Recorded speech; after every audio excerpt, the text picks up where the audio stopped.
Hello সকলকে happy new year. এই ব্লগটা 31 ডিসেম্বরের অর্থাৎ নিউ ইয়ারের আগের দিন।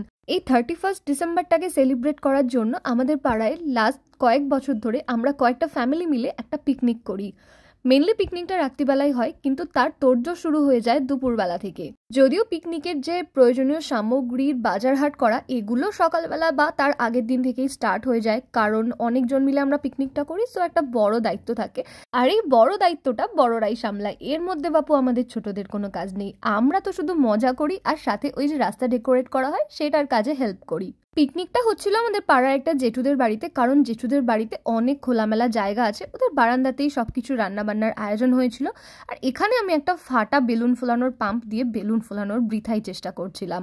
আর এই যে রান্নাবান্নার সব সরঞ্জাম রেডি, জেঠি সকালবেলায় কেটে কুটে রেখেছে। আর এবারে হচ্ছে ফ্রাইড রাইস হবে, তো তার জন্য সবজি ভাজাভুজির কাজ চলছে। আর দেখো রাস্তাটার একটা সাইডও কিন্তু অলরেডি ডেকোরেট করা হয়ে গেছে।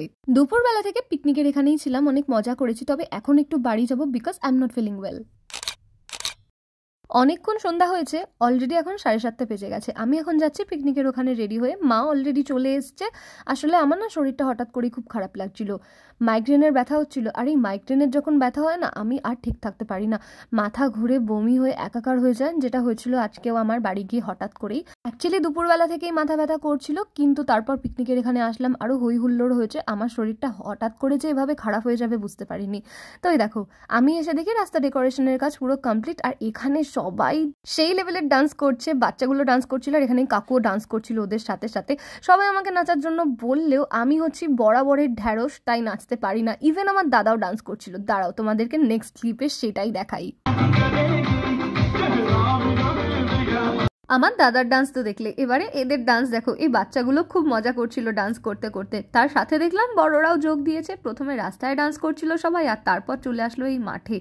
আমি দাঁড়িয়ে দাঁড়িয়ে দেখছিলাম। ওই যে বললাম আমি বিশ্ব ঢ্যাঁড়স, নাচতে একটুও পারি না। সকলের নাচ শেষ হতে হতে অনেকটা রাত হয়ে গেছিল। চলে আসলাম খেতে। মেনুতে ছিল ভাত, ভেজ ডাল, আলুর চিপস, সালাড, সাথে ছিল ফ্রাইড রাইস, চিকেন কষা, চাটনি ছিল, চাটনি আমি খাইনি, পাঁপড় ছিল, আর ছিল হচ্ছে মিষ্টি। চাটনি পাঁপড় মিষ্টি সবকটাই স্কিপ করে গেছি। আমাদের ব্যাচটা হয়ে গেলে দাদারা খেতে বসে পড়লো, আর আমি এখানে একটু বাইরে দাঁড়িয়েছিলাম।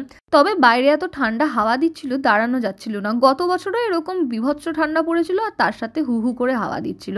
সকলের খাওয়া দাওয়া শেষ হতে হতে প্রায় রাত 12টা বেজে গেল। আর রাত 12টা বাজতেই শুরু হলো বাজি ফাটানো, একে অপরকে হ্যাপি নিউ ইয়ার উইশ করা।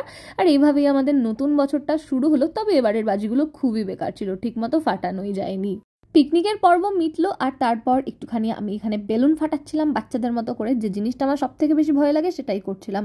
এরপর পিকনিক শেষে চলে আসলাম পাশের একটা কাকুর বাড়িতে। ওই কাকুর হচ্ছে 1 জানুয়ারি বার্থডে। প্রত্যেক বছর আমাদের পিকনিকের শেষে কাকুর বার্থডে সেলিব্রেট করার জন্য কেক কাটা হয়। তো এভাবেই আর কি নতুন বছরটা শুরু হলো, আর সেই দিনটাও রাত্রিটাও কেটে গেল।